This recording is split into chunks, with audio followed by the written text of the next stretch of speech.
Airtel তোমাকে জামায় আদরে রাখবে যদি তুমি এই প্ল্যানটি দিয়ে রিচার্জ করো। প্ল্যানটির নাম হলো এয়ারটেল প্রায়োরিটি পোস্টপেড। তুমি যেখানে থাকো, মাটির তলায় या फिर ক্রাউডেড এরিয়াতে या फिर আকাশে, সমুদ্রে, যেখানে থাকো, তুমি পেয়ে যাবে ফুল স্পিডে ইন্টারনেট, কারণ তুমি করিয়ে রাখবে এয়ারটেল প্রায়োরিটি পোস্টপেড দিয়ে রিচার্জ। এটা এয়ারটেলের দ্বারা নতুন লঞ্চ হয়েছে।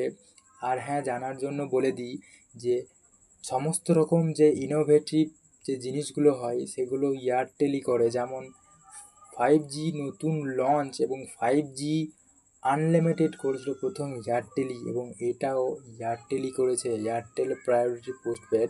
এটার দ্বারা কি হয়, তুমি আলাদা জেনুইন এবং আলাদা কাস্টমারের থেকে তুমি একজন বেরিয়ে এসে ভিআইপি কাস্টমারের লাইনে দাঁড়িয়ে যাবে, যেখানে তুমি পাবে সাধারণ সুবিধার থেকে কিছুটা বেশি সুবিধা। যেমন ক্রাউডেড এরিয়াতেও তুমি পাবে ফুল স্পিডে ইন্টারনেট, ভিআইপি সাপোর্ট এবং স্প্যাম কল যে আইডেন্টিফাই হয় এয়ারটেলের দ্বারা, spam call block, spam SMS alert, এগুলো একটু অ্যাডভান্স লেভেলে পাবে তুমি যদি এয়ারটেল প্রায়োরিটি পোস্টপেডে রিচার্জ করো। তাহলে এটা নতুন এসেছে। ভিডিওটা ভালো লাগলে একটা লাইক করে দেবে।